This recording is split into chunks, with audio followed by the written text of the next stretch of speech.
Hey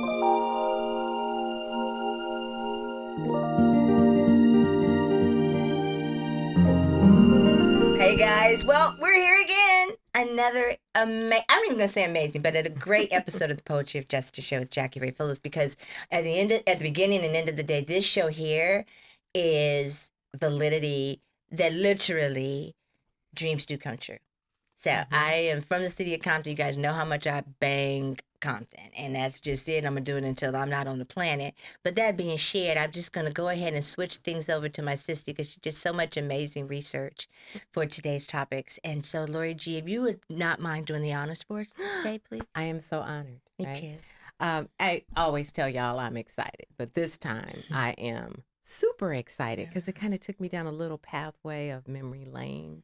But we are honored at the POJ show to have two kings with us today who are truly legendary. And you guys know I'm all into legacy stories, and we're going to hear some of that legacy story stuff today. So first, I'd like to introduce you to Mr. Curtis Bray, who is here with us. Thank you. Thanks for having me. Thank you. We have such a dynamic leader and a cultural advocate for the city of Compton and the Compton Entertainment Chamber. And we're going to spend a lot of time talking about that, but just a real marketing guru. And I like your stuff about content creation. And in this day and time, we can talk a little bit about that. Fantastic. So welcome. We appreciate you being here. And then here to my left is a gentleman who needs no introduction, right? Everybody knows the incredible godfather of West Coast hip hop, Mr. Alonzo Williams. Thank you so much, Curtis. And thank you so much for joining us and being a part here. Looking forward to it. Appreciate it. It's all good. Good. I just want to jump in and part. Jump right on in because this is going to be explosive. I'm just gonna start right here. I know you. I'm good. You just chill with me. Work Yes, with me. yes. Not without Alonzo. I just want to start right there. It ain't gonna happen. Not without him. It ain't gonna happen. It couldn't happen. It wouldn't happen. It didn't. And that's the part people forget.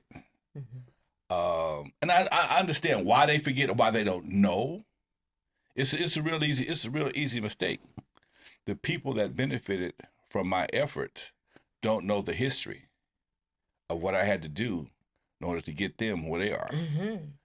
We talked about Alpine Village a minute ago. We did. Dre wasn't at Alpine Village. No. Yella wasn't at Alpine Village. No. They weren't in the I beginning. was at Alpine. You were there? I heard you got in free. Yeah, I I did. need about $3.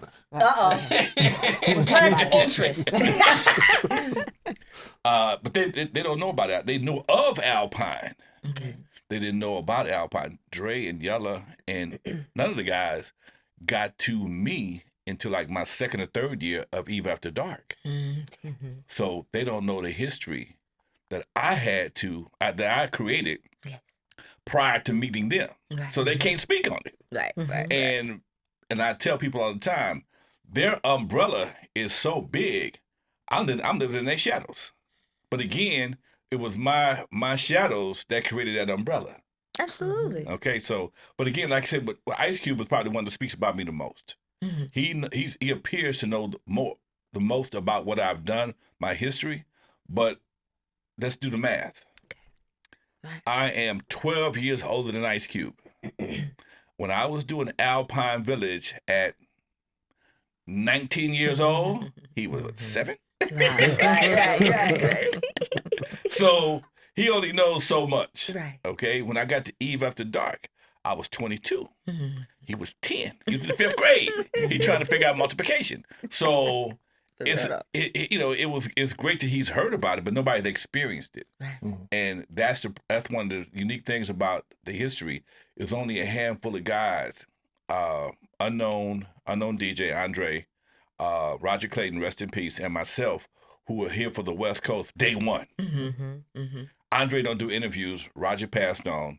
So it's kind of my responsibility to share this story as much as possible. Absolutely. And just fortunately for me, a lot of my guys, Dre, Cube, Eazy, spinoffs, whatever the case, went on to be superstars. So it gives me a little bit a different position in West Coast hip hop. Absolutely. What are your thoughts, Lori G? You know, I've been listening to the book. Okay. And I really like the NWA and then the NWA, the group. And I had the opportunity to hear you. It's a little dated, maybe a year ago. You were on a podcast radio, and you talked about that whole name. You know, niggas with attitude was like something that you just didn't really necessarily connect with because of your upbringing, your family, what was happening in the world at that time. Was there some type of message you were sending us with the NWA, with not without Alonzo, and how you felt historically about the name of NWA? You know, just to clarify what you're talking about, I grew up in this. I'm born in the '50s. I'm a baby boomer.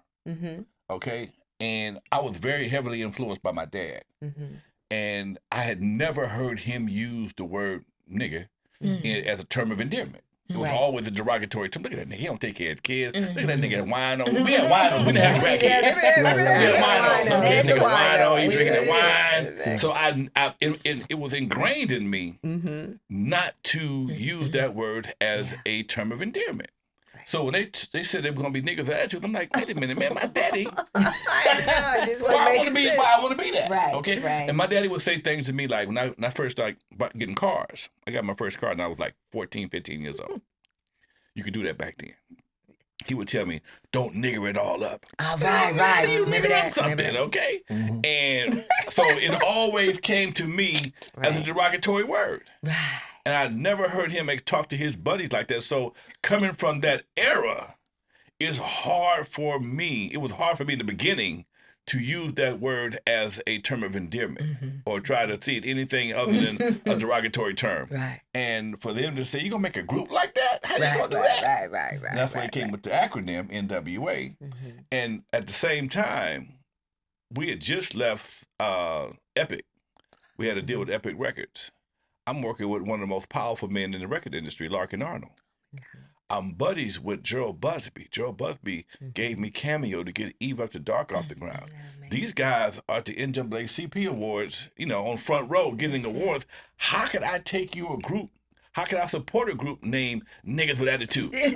I couldn't do it because of my timing.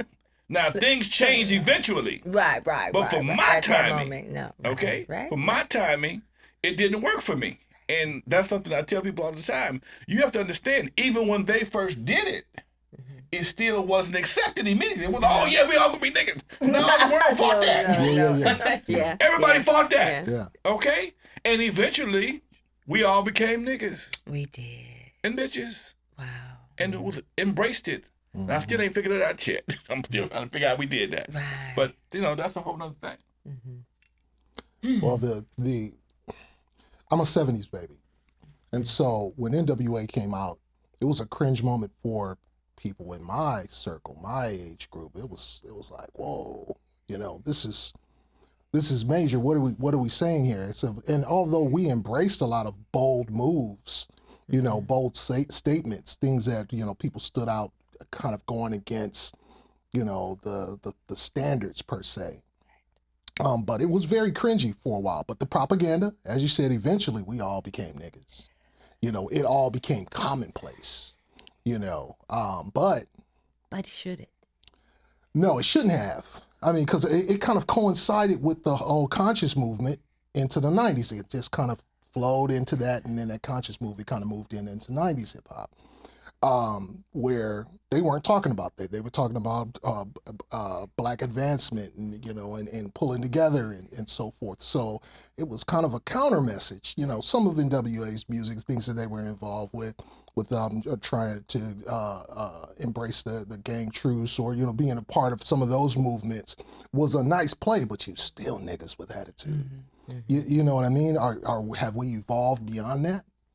You know, so that was kind of all the underlining questioning, you know, questions under that. Yeah, we love the group, we love the sensationalism of the group, but we're bigger than that. We're better than that.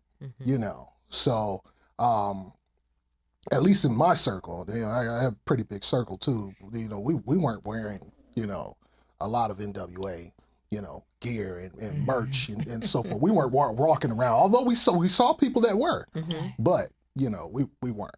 Right, we weren't doing that. So, loved it though. it was a great moment in hip hop in terms of, you know, how we felt that, hey, we have a voice. This is what we represent.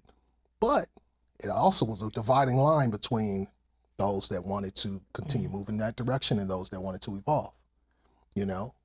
So. Do you think we became desensitized Yes. to the word? Yes. The propaganda, all of the marketing push made us feel less hurt or triggered by the word. Is it because we controlled the narrative of the word, perhaps? No, No. we just control the attitude.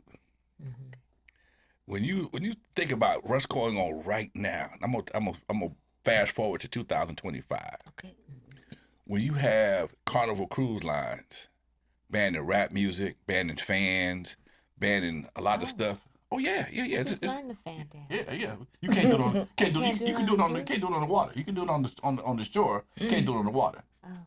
So when you see Carnival Cruise Lines banning some of the things they're doing right now, like the fans and the rap music, no more rap music on the cruises, and you see and you hear the stories of what was happening on these cruises, and most of the people on these cruises were black. Now we have a different culture. Most people don't understand there's no way, but we take it to the streets. And induce that nigga mentality, we hard to deal with. We don't want to be bothered with each other. Let's keep it 100. We don't want to be bothered with each other. But why they ban it on the cruise? That means they're going to deter. They got too crazy. They gonna you got deter. people shooting dice on the deck. Shooting dice on the deck? You got white families from all over the country and book shows and folks out there twerking and doing all kind of other stuff that they doing stuff that we do in clubs, but that's not conducive to little white kids. White kids is exposed to all this ass. Not the ass. It's too much ass. The ship is moving around. You can't do that. You can't twerk on the water like that. Oh. You capsize that something. The fan. But Last weekend. You ain't doing it on your cruise. But you know what though? Even that, we can take that and make it a sign of disrespect. The fan? The fan. Well, I don't really know You what the the fan in fan the right person's Wow, face he at the gonna wrong whip your time. ass. And in fact, they even stopped serving unlimited liquor because people can't control themselves. It's not unlimited? And they know you should buy a liquor pass. package. pay a liquor package. Package. Back in the olden days, you buy didn't liquor have to buy a package. liquor All package. you can drink. Oh no, All we you can't can drink. Y'all can't do that no more because y'all don't know how to handle yourselves. Right. Y'all done drink a ball of Hennessy, drink a ball of vodka. Now y'all want to put the fan to people's faces and twerk on the boat, and y'all doing too much. So they had to revise their whole customer program because of the attitude.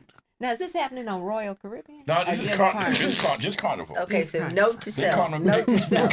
Wait. They call the Carnival cruise the EBT cruise, okay? EBT Right, The EBT right, cruise. Right. EBT They call it the EBT cruise. They still call it that? They did. That's that. You know. Lonzo, come on now. I'm For telling real? you, Google it. You ain't got to take my word. Google it. So that's why they done remodeled them The ships. They done had They to call clean. it the EBT They just kept it cruise clean. because it's affordable. I'm done. Why gotta be EBT because it's affordable? I take offense. Hey, I'm just saying. I'm just saying. Oh my gosh. I'm just saying. Right, you FYI. I'm just saying. So when you Wow, that's troubling. it's so many things that when I grew up that have become that were frowned upon. And now it's acceptable. It's accepted, and it's almost a global representation of us. Like, how do we just? Where's the line at? Right. Where the line at? Right. Ain't no lie, y'all. Where the line? Okay. If ain't no more lines, then what we doing? Ain't no more lines. Ain't no more lines. Right. Ain't no lines. Yeah. Okay? It's really not. You said When you look something, at I don't know if 2B2, you When remember you look at it, any two that movies. landed on me. Go ahead. Was that some of these, you talk about the lines, right? You talk about the representation of gangster culture and gangster rap has been manufactured to really kind of sell things or, create a mentality. Understand this. Do you think that's accurate? When NWA sat in my living room and came up with this whole gangster thing, one of the reasons why they did it is because Luke had just blew up on the sex thing. Luke and the 2 Live crew had sex on lock. They was all over the place. Mm-hmm. And this is before the internet now. Yeah. You got to do or say something out of this world, like Howard Stern, or Yeah. be a shock Howard jock. Stern, You really yeah. do. If you become a shock jock, You all the way with it. you can go global. No before less. even before global was a term. Amen. That's okay. true. So they needed something that was going to give them that shock appeal that Luke had, and that's when the gangster thing came into play. And I'm like, but y'all ain't no gangsters. How y'all gonna do that? But did it coincide with just the treatment in the city of black youth? It did, and that's why it worked, because it did. They were able to capture something that was real. Yes, sir. But it wasn't. As When they made it, when they took that persona and exposed it to the world, other people in different cities could relate to it, because it was happening in Oakland, it was happening in D.C., happening in Atlanta, and you got people that can relate to it. Then you combine that with the dope culture, and they selling dope in Oakland, they selling dope in Atlanta. So you got a whole bunch of people that's feeling what you're feeling, because the cops is on my neck in Atlanta, the Atlanta PD is on me, the Oakland PD is on me. So you got all these brothers that can relate to that. absolutely. And that is the recipe for success. Mm-hmm. Whether you NWA or Mary J. Blige. I call Mary J. Blige the queen of broken hearts. Because when she make an album, her first few albums, that was the box wine era, okay? Yeah, that's true. When you broke If your you're already heart, going through something, you gotta hit. you see what I'm saying? Not box. So if you are a I'm songwriter, done. or performer, and you have a audience, and every woman has some man that's done her wrong, broke her heart, and Mary J. Blige gonna write you a song about it. Y'all can relate. Same thing with NWA. Same thing with Luke. There was people out there, hey, we want some. We all do. Freaknik, right. Freaknik, the whole Freaknik area. There you go. There you go. So once you have an audience, sometimes you're not even creating the audience. You just merging with the audience that's already there, and now you have a built-in audience. All you gotta do is do what you do. Yeah, that's it. That's really it. Because the legacy, though, I'll just put it out there. This is how profound it is. The legacy of NWA. Niggas with attitude, not without Alonzo. Take your choice. I'm doing flip flop. Take It's it. both. It's all of it. Because really, it is. Not really. It is. Right.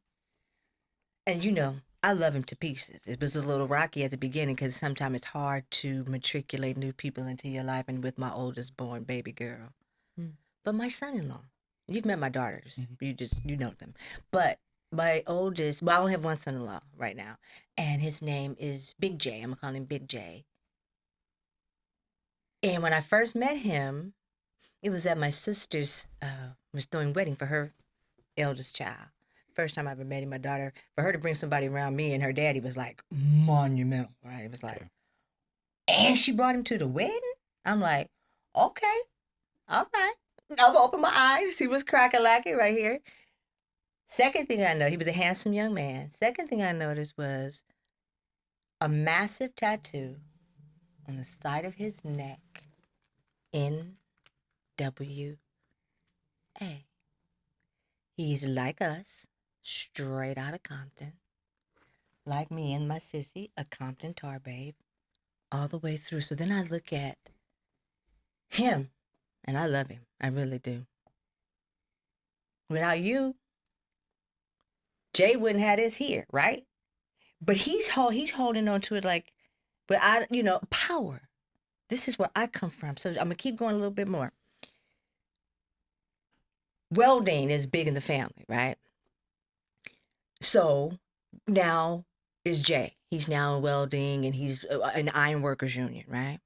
One of his first jobs, actually his first real job through the union, he was at rebuilding the brand new Compton High School. Okay. That was what we even got he did a little video on it, the whole get down. So we got a black kid from Compton, a black kid who went to the same school that he's rebuilding, and one of these white guys that came out on the story, I can find the links for you, because they videotaped it. He went, oh, this young man here is from the city. And he said, you know what this means? He asked Jay about his tattoo. He asked Jay at lunch, what's that mean? He says, the man whose name is on this school you building, that's him. That's part of him, NWA, Mr. Andre Young. So I understand what we're saying globally, but when I saw the NWA, I was like, damn, he got heart. Do you know what I mean? And maybe that's right, maybe that's wrong. I don't know what. But those two things came into my mind and go into my head. You know what I mean, Lord? I've never said this out loud, but those are the things. And every time I see, right now when I think about it, I see it on the side of his neck. And he has it the same way that it's on the album cover. You know what I'm saying? And that's just a part of our it's who we are, guys. It's a part of our culture. And I don't know my life, again, like I was telling you before, without Alonzo, and even clearly without NWA, without Dre. I'm a big Dre fan. I can't even front. But I just like the genius of him, I think, I believe. I know there's some big stories about him and his personal relationships and things of that nature. But, you know, he'd say the boys in the hood are always hard. The girls is pretty hard, too, because we got to roll with you guys. You know what I'm saying? Because the city just went wild when that crack came to the get down. You know, it just changed everything, you know, for the good, for the bad, for the money that people made from it, flipped it and took it for good, and all of those things, you know what I'm saying? And to be able to just live through that. We survivors on the real, you know what I'm saying? That's very true. But real, for real, like for real, and you've just been out there moving and shaking, because that's just how God created you to be. Same thing with you, Curtis. The Lord just created you kings to be just what you are. And Lord, we were doing I've been doing a lot of marketing, praise be to God, and we were doing some flashbacks on some of the old shows. And we have one show that we talked about, and that's what I'm going to continue to bring back, starting today, and what we've been doing, honoring our Black kings. On the continuous, right? And it starts with us. Each one of us teach one of us, right? And just continuing this glory, majestic imagery of who we are and the type of people we are, and rebuilding legacy, like rebuilding it, like the little lady who just exited, restoring those images, restoring who we are, and rebringing these items back to life, and letting the people know the duality of NWA. Literally, not without Alonzo, and niggas with attitude. So it's both. You know what I'm saying? And we are that. I can't front. I know, and I use it. I'm saying here on the show, my mama, I know, is rolling over in her ashes, but it's okay, because you know why? It's a part of that culture. But the thing about it is, my culture, we can do the flip. We know how to get it. And that's what the people are going to see, which is why Black Fuse fell in love with us, Lori. We're not slapping people, running across the table, talking smack. We're people behind, which is all due. I respect the game. You know, people's behinds are not out and stuff like that. Men ain't grabbing on people body parts and stuff like that. We're just literally in here having real dialogue about our lives. That's and right. What we created and what we will leave. What you're going to leave, what you've already have done. And then, because I have a little grandson, wild child, God bless his soul. He already asked me, his daddy, what that is on his neck. That's NWA. That's you. That's legacy. And that's just it. And I'm grateful to have you here. So thank you. And thank you for putting me on to this wonderful king. You know what I'm saying? He's a Sarah guy, guys. Y'all know what that means if y'all come around the way. So he a little bougie. But I'm just, you know, he like sushi, you know. He don't do fried chicken, but he like sushi. I know. I know I'm off my soapbox, Larry. What are you? No, I think that feeds into what you were saying, Lonzo, right? Is that it does have a sense of duality, because I'm a baby boomer too, and the whole idea of being a nigga was like, oh my goodness, right? We are part of the great Black migration in terms of our families and coming here and establishing wealth. And I like the fact that you shared in your book, your father said be an owner, right? That's the mentality of the people who were migrating here, is that we got to own. Like Malcolm X says, you get a vote if you are a property owner, right? But I think also, too, the things that happened through that era is our lived history, right? And so I understand why your son-in-law passes it on, or my nephew passes it on, because that's what you hold on to. People are talking and expressing your realities, right? And it's a space for them to be able to do that. I was on a panel one time. I just wanted to, Compton wanted to come out and choke her, but didn't happen. And I was talking about being from Compton, right? And the good things that come out of there. And the moderator says, well, you don't have to wear Compton like a badge of honor. Bitch, I do. And I was like, but I do. Right. Because success is determined not necessarily where you end up, right? You have to take into account, in my opinion, success from where you start, right? Because if you start in the gutter and you end up being a manager at Ralph's, you successful, right? If you started off in Beverly Hills and you end up being a manager at Ralph's, I don't know. You know, you bring up a good point. You know what I'm saying? You bring up a great point about that, because a lot of people want you to, after you've reached a certain level of success or accomplishment or education or wealth or whatever, want you to filter out the Compton as part of you. Yes. Yes. They just want to keep everything that's substandard or no education or criminal background. They want only that associated with Compton, and that's all propaganda. You know, it's like no. If I have businesses, if I accomplish this, or I'm doing good for the community, why not focus on those stories? That information, communicate that to the general public. Because they want to keep the narrative. Exactly. Right? And maybe they want to keep the narrative, because I keep referring back to your book. He's like, Laura, I'm sick of it. And he talks about pulling the cover off. You know, he starts in the intro like, don't read this if you don't want the cover to be pulled off, right? But I think that's a part of it, maybe, right? Yeah, is that I'm selling hate and gangs and violence and gangsters and all of that, because we determined that sells, right? Well, I can't have any necessarily positive images that are coming out about success and education and whatever else that's the art that we were talking about earlier. Those images don't fit. There's like a fighting, competing battle there. Check this out. Look at TV right now. Every black show on television is gangster related. Think about this, especially on Tyler Perry BET. They got gangster preachers. Yeah. Okay. Everything is either dope based or gangster based. Everybody's beautiful. Yeah. Everybody got these beautiful cars. They have these legacies and these families we have to protect.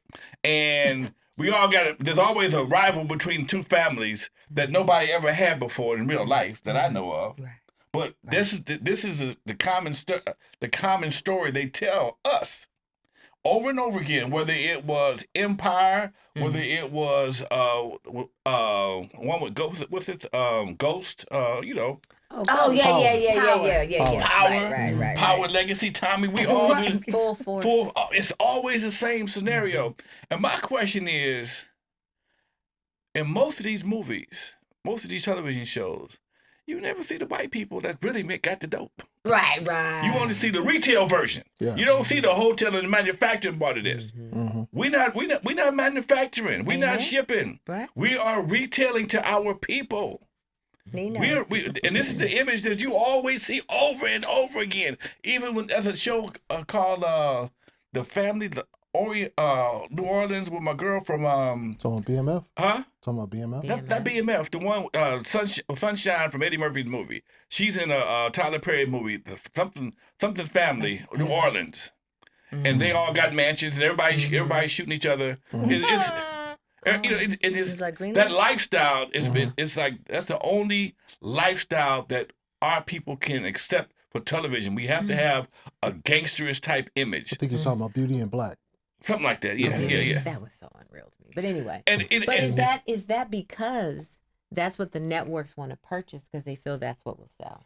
That's what they look here. So that's the recipe or the formula that we write to, right? Which is why I want to talk to you about content creation. If you only have limited access to certain things, that's what you're gonna buy. Well, does the data show? And this is a great question. Does the data show that the audience has a fetish for tragedy? Does that audience have a fetish for tragedy? Audience had a fetish for Bill Cosby and Different World, but it was also increasing enrollment in HBCU colleges. And at some point in time, NBC says, I don't want to do that no more. Right. So back to that other point we just made. Right. It's the same thing with NWA versus Public Enemy. Public Enemy had people, and I remember personally, when Public Enemy was the hottest group in the country, brothers doing the black thing, wearing the medallions again, wearing the medallions. Sisters was wearing natural hair. So ain't nobody getting no weed money, okay? Right.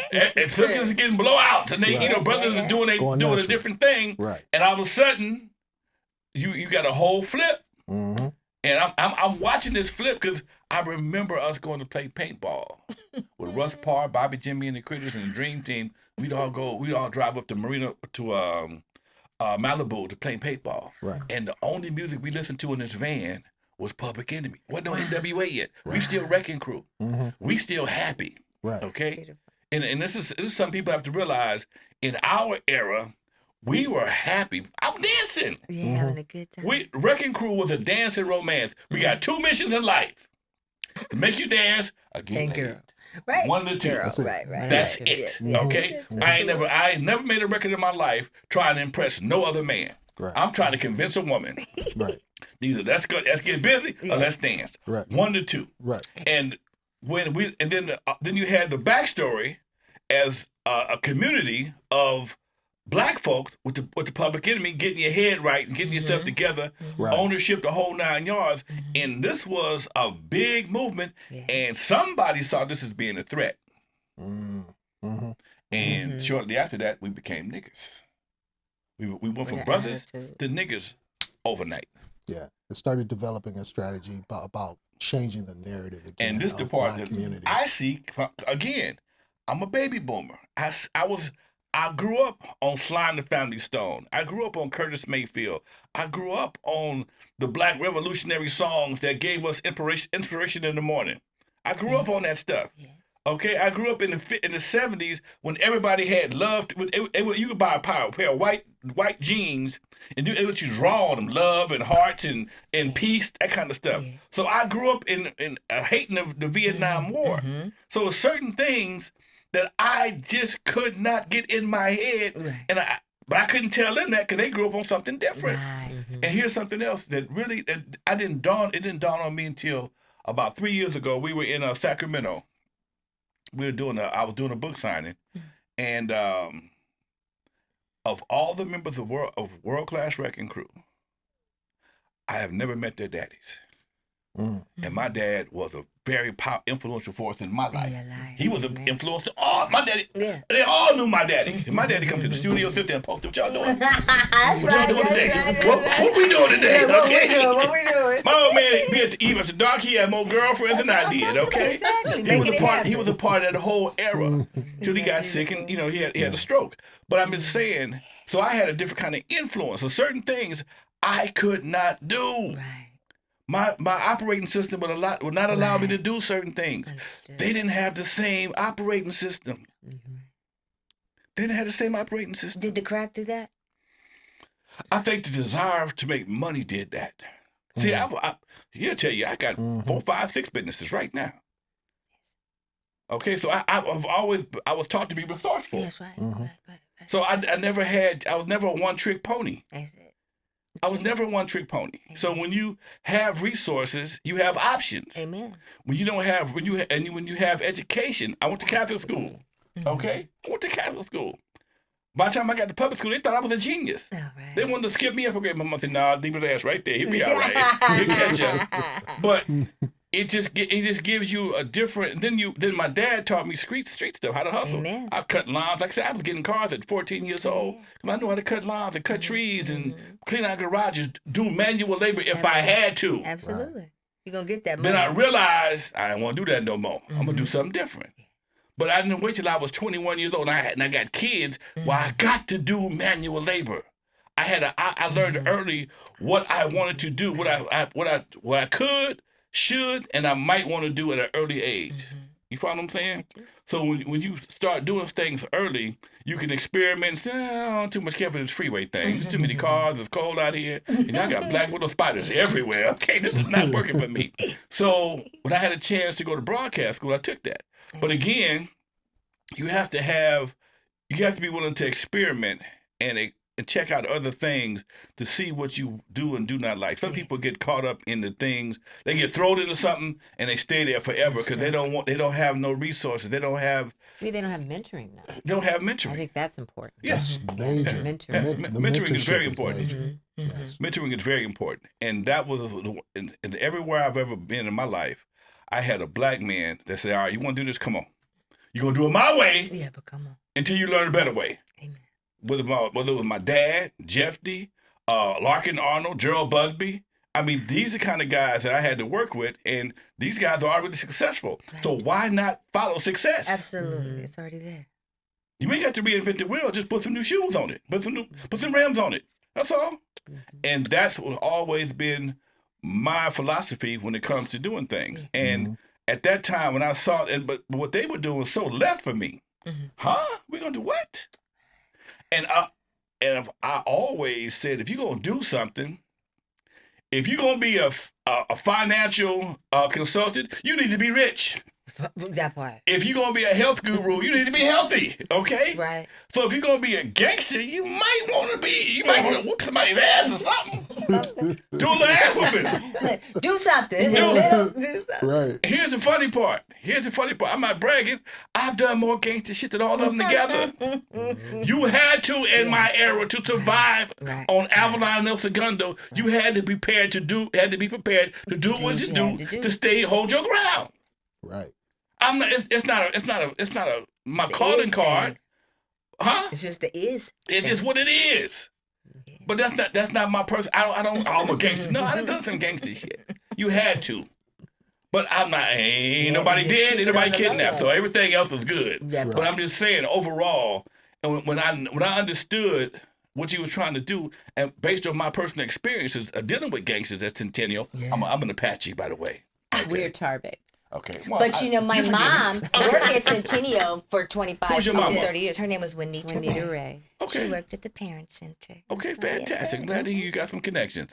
But I'm just saying, when you grew up at Centennial, and I've dealt with guys who are willing to die or kill over nothing. Yes, sir. Why do I want to play with that game? Why do I want to play that game? Y'all never played that game. I have been in that situation. I can't deal with that. Y'all do what y'all want to do. And that's why I did not get involved in that situation. That's why I'm able to sit here at 68 years old and still be healthy, no bullet holes, no police record. Because I said, I ain't doing that either. Exactly. I ain't doing Caltrans. I ain't doing that gangster shit. Y'all leave me alone, okay? But I think you were exposed to options. Yes. Right? And I think sometimes individuals become products of their environment, right? Because they haven't had the opportunity to see beyond those borders. I used to do consulting classes for Centennial High School.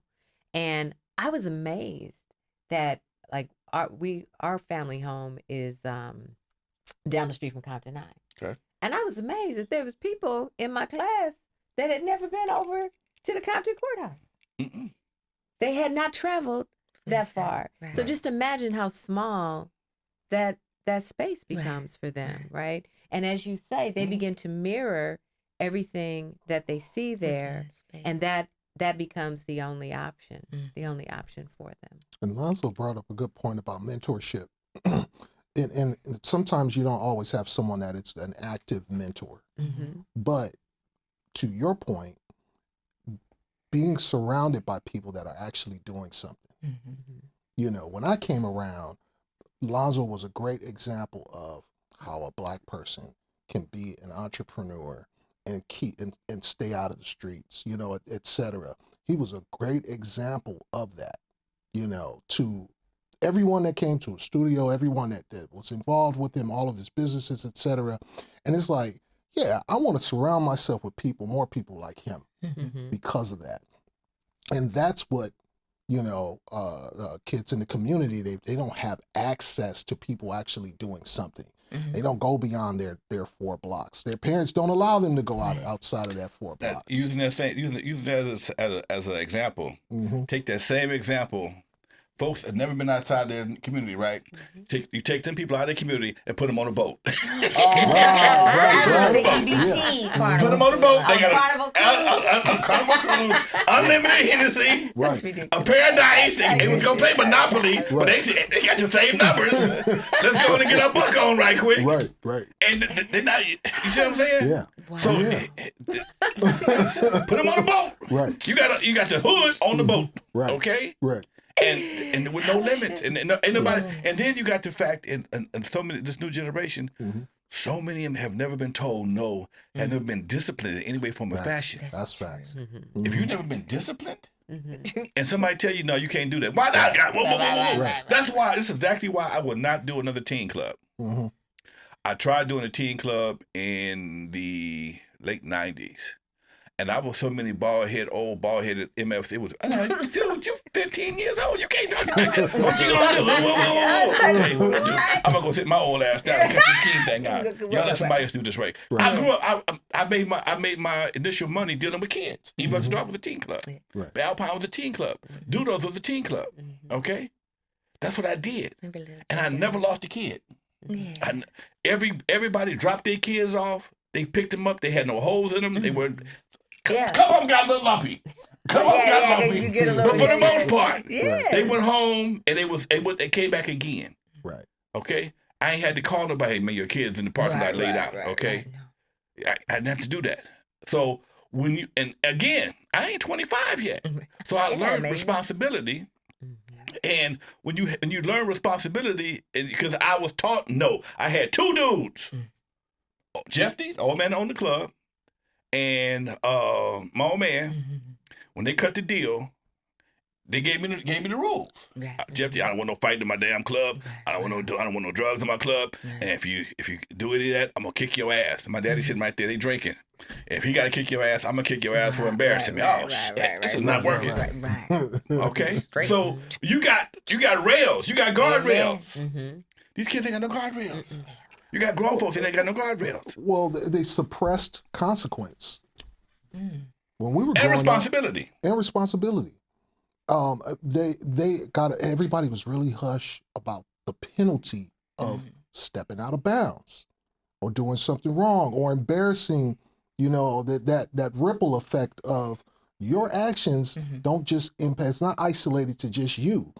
It resonates with all of your friends. You have a thief amongst your crowd, then they think all of y'all are thieves. Absolutely. Right. Yeah. So once they started suppressing the consequence or the aftermath of such violations or things like that, it just went wild. Yeah. It's like there are no rules. Just like you said, there are no lines, no rules, and that generation is smart about it too because they know that. Well, you can't say that. They know it's wrong. Right. Yeah. They know it's a problem. They know, that they're being, completely unruly or whatever you want to call it. They know that, but they know that you can't do anything about it. That's why. What you gonna do about it? Right. Like literally, what And so now everybody's in an uproar because Carnival Cruises and changed all their rules of engagement, all their policies now. And it makes us all look bad though. Right. Because they don't know me from you. They don't know.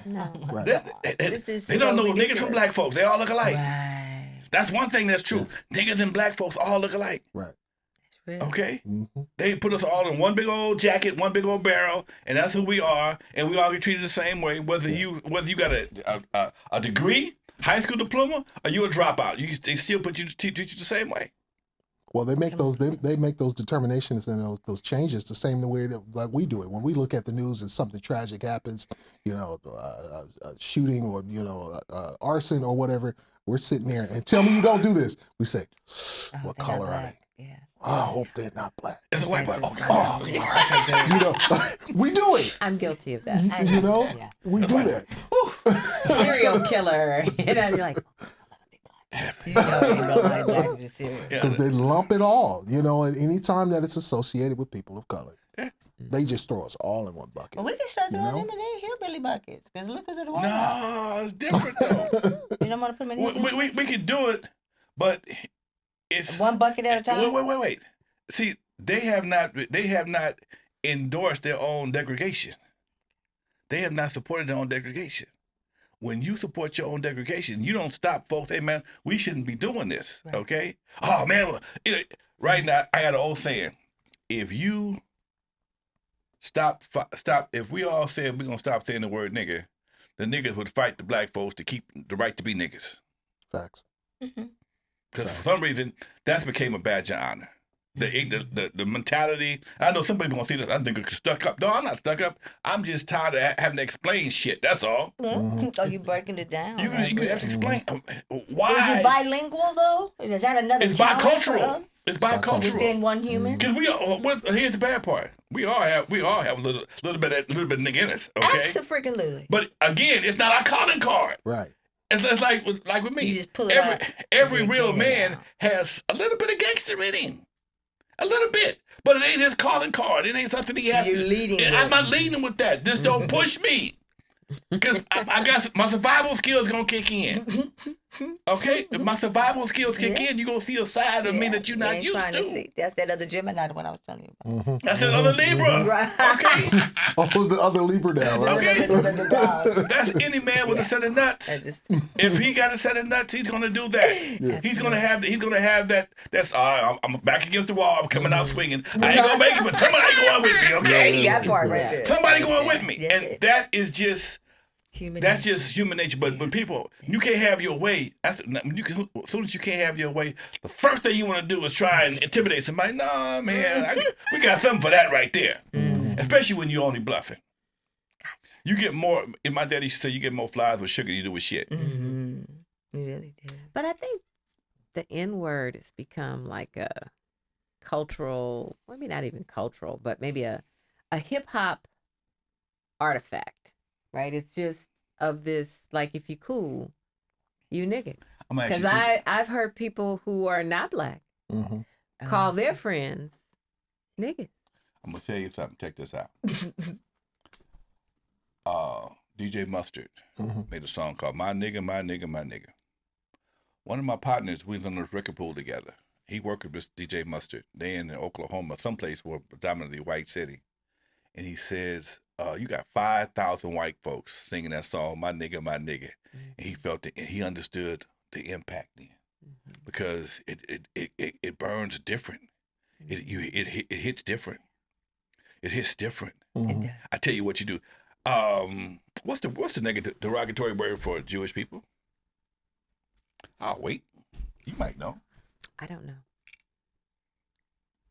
That's Here's sad. Okay, I don't K word. Yeah. Okay. The K word. Okay.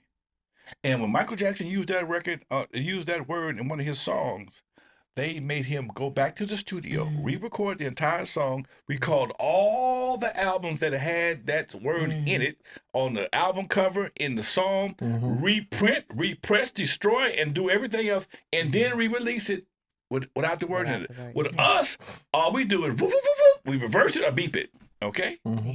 So, and on Facebook, you can say a whole bunch of things, but you can't say certain things. No, you're right. Okay, you can't say certain things on Facebook. You will get blocked. You will get flagged. That's true. But a nigga ain't one of them. Is it because the word has been redefined as a characteristic versus an individual? Good way to look at that. Very Good possibly. perspective, Let's let the degrees tell us. Are you a doctor or something like that? What's your initials? What day of the week is it? No, Okay. kidding. No. I'm just a girl from Compton. No, you got No. initials. Yeah. Okay. I have. She's vice dean of the School of Theater and Dramatic Arts at the University of Southern California. And I ain't never spoke there yet. And Now, has her her- name in bricks. We can change that. I have. Now here's. I speak at USC all the time. Not for you. I speak with Sean. Somebody I forgot his name. Oh, Sean Harper. Yeah. I know Sean. Yeah, I speak for Sean all the time in the hip hop class. Yes. But he's not there right now, if I'm mistaken. No, he's not there. He left. So I need a new friend at USC. Well, I there can you be go. your friend. Okay. Okay. We'll talk after. But I think there is some validity to what you say. And then, that it's no longer in my opinion, no longer representative of the old South. Right? You're It right. has changed its connotation. And I think through this gangster rap journey, that has been a big influence for that transformation of that word, right? That it's no longer directly associated with that. I think it's more of a mindset now. You can't eliminate the word until you eliminate the mindset. You can't have a raw, uncontrollable attitude and not respect anything. Because that's one thing about NWA. It was the rawness of NWA that they didn't respect fuck the police, blah blah blah blah blah blah blah. And again, rightfully so in some cases. Okay, but when you go into a certain situation, a certain situations, there are rules you have to adhere by. Yeah. Okay, if you go on Carnival Cruise, you can't in the carnival. You can't. You just can't. You can't. What's right here? I was gonna go on a carnival cruise. Go ahead. I just made my deposit. I'm nervous now. Go ahead. Have fun. It's still gonna be a great trip. It's gonna be Still gonna easy. be great. I just can't Right, shake no, dice. no. Bring your own dice, though. It depends on the entertainment. Check Oh my God, but this out. you've been banned now. Check this out. We listen to Weehaw all day. In the music industry, I've been part of it for over 40 years. There used to be several black conventions every year. We look forward to the Jack the Rapper, BRE convention. There was all type of conventions that we would go to, and they were fun. They were just, hey man, you didn't have no money. I'm still going to Jack the Rapper. Ain't got a hotel room or nothing. I sleep in the car. I'm in the car. I sleep in the car. We're in the van. Whatever the case may be. Right. All those events were marred with gang violence because the gangster rap mentality became a part of the record industry, the hip hop industry. And you got Luke fighting with, I don't know, NWA and Bad Boy fighting. The award show, the Source Awards. Right, yeah. On and They on. don't do that stuff no more because it's too It's volatile. right, yeah. So here you have Shooting out of windows. a industry that's virtually self-destructive because nobody can't get along and everything with them is on site. Yeah. There's no boundary to say, hey man, we at this site. multi-million-dollar hotel. Don't matter. We're not gonna tear up the lobby today, We're gonna okay? tear up the lobby. We'll tear up the parking lot. Nope, we're gonna tear up the lobby. And guess what? We're gonna burn the We parking lot don't right own them. Isn't that something? So now you can't do events in certain hotels no more. So now they discovered ships. And the ships have the same problem. Ship ain't nothing but a floating hotel. Come on, talk to me. Alonzo and the I ship. am done. It ain't nothing but a floating hotel. You in the boats. It's the same thing. little slavish in there though. It's Okay. having no or shipish coming over the what? No.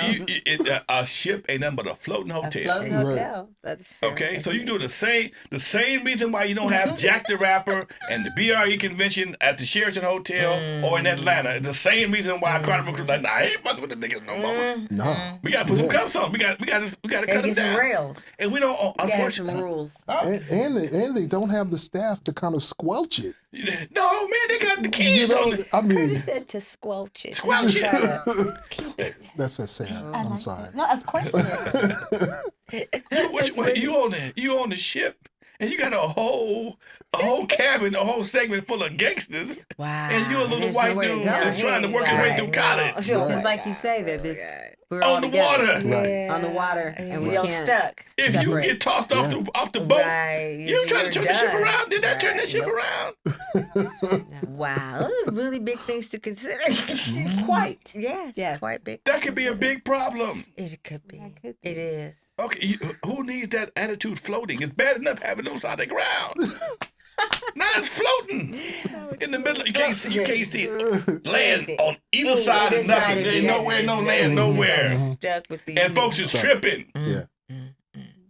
They straight tripping. who banging up on the boat. Okay. Right. Banging on the You boat. just Banging gotta, on the boat. You just gotta go to your room and lock it Act up. like That's that, it. act like that. Just stay in your room. That's This it. is such lively conversation. This ain't the love boat. Okay. this ain't tattoo. We ain't going to Fantasy Island. Fantasy Island's not Right. happening. This is It's not the not love in boat. the This is not the Right. love boat. Okay. Gosh, that is hilarious. Okay. This the hood boat. Okay. Oh my God, that's The ridiculous. hood tugboat. I mean, come There on, we man. go. And these things cost hundreds of millions of dollars. Yeah. And just like with hotels, when you have conventions and people, in most cases, people don't mind black folks. When black most folks come in and start talking crazy, acting a fool, I'm not booking my kid. Who y'all got this year? I ain't booking over there no more because y'all let this happen this last year.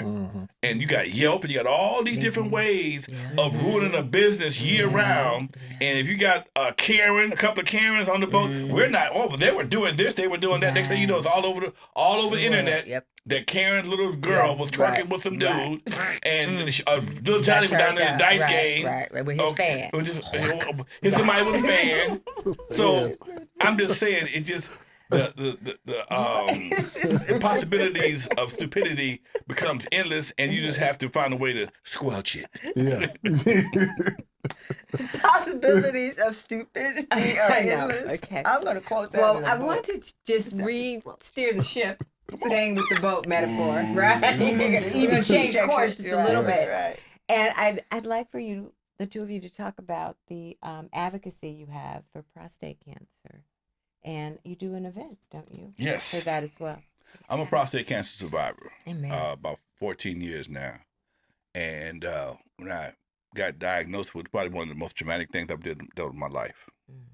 I'm considered pretty healthy dude, even right now. Last time I checked, I was in pretty good shape. But to get blindsided with something like prostate cancer, and not knowing what to expect, not knowing. All I heard was cancer. Oh my gosh. I didn't hear nothing else. I heard cancer. My God. Huh? Cool. And they give you a stack of books. At least they did back then. Now they give you a bunch of links. But they give you a stack of books back then to read about cancer, prostate cancer. And as I got more and more into it, I started experiencing the various symptoms, the denial, regret, the whole 9 yards. And I found myself, I was talking about it, and people would tell me, brothers get cold, they think you're going to die. Man, what you gonna do with that Cadillac, man? You got that Cadillac in the garage. You have got to be jiving. No way. I got a classic Cadillac, right? And I know you got the vehicles, but man, People were asking you about what it. you gonna do with your studio equipment, man? If you gonna die, I mean, what you gonna do, man? Gosh. Let me know. The vultures are circling. They circling. Okay, so I decided to make an announcement. Hey man, I got prostate cancer. I ain't lung cancer. I'm gonna be all right. I caught it early. And when I did that, this is honest to God true. As soon as I walked off the stage at the eve after dark making that announcement, a brother was standing on the side of the stage. He said, "Man, I didn't know you was like that, Alonzo." What? Like what? Man, I was in jail for 4 years. Ain't nobody ever did nothing to me. Oh, you think because stupid. Oh, I'm sure. He did it. I walked it. I'll die if I let a man put his finger in my butt. I said, you probably will. Yeah. I left him. It's all happened in 20 minutes. Right. I left him. Another brother caught me at the bar. Man, I've been dealing with prostate cancer for the past 6-7 years. The chemotherapy messed me up more than the prostate cancer. That was awful brave of you. Another brother, man, how you know you got prostate cancer? And just the level of lack of knowledge was just amazing. And as I'm going through my process, I'm leaving the club one afternoon, and right there on El Segundo and San Pedro, there's a bus stop. On that bus stop, there's a lot of folks, homeless folks that's, transient, okay? I'm at the light waiting for light to change, and I said to myself, God, why I got to have this? Why they couldn't have it? I'm a pretty good dude. I took care of people all my life. Why I got to have something like this right here? Light turned green. I went home. I'm sitting in my chair, feeling sorry for myself. And God, people, I ain't no holy Bible thumping dude like that, but God slapped me up the back of my head like a schoolyard bully. He said, "Fool, if they had it, would nobody listen?" Facts. Powerful. Amen. If they had it, would nobody listen?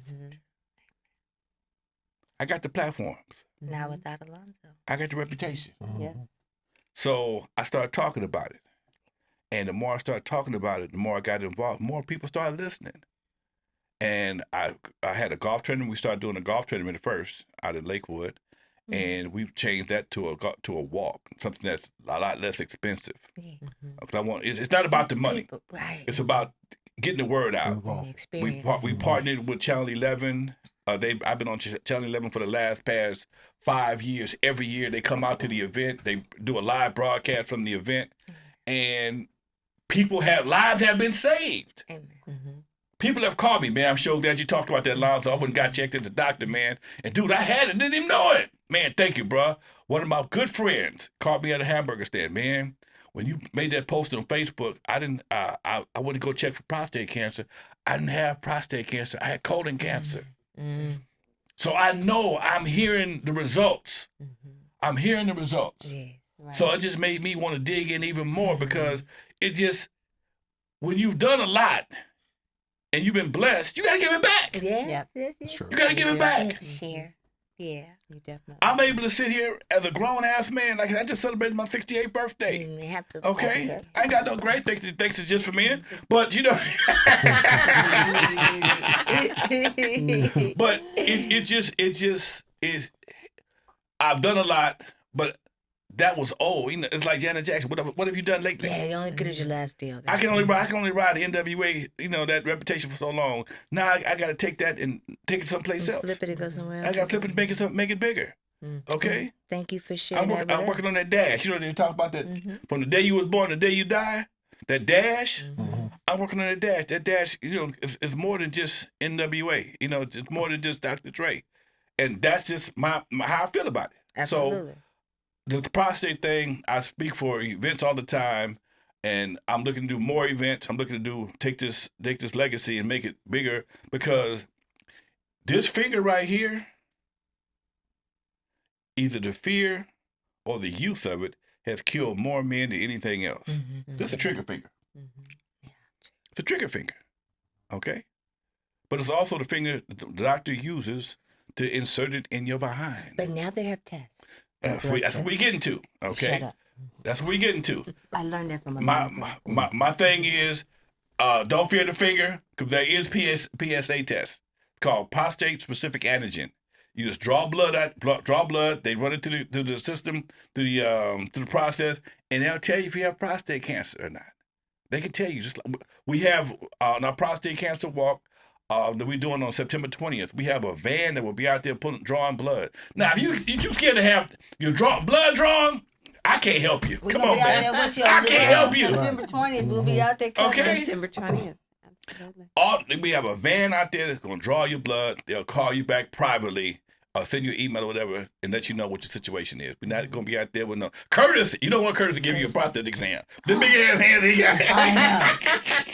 Me and Curtis gonna catch people when they're leaving out on the slide. No, I'm just teasing. But again, every once in a while, the finger is necessary. The DRE, the digital rectal exam, is an option.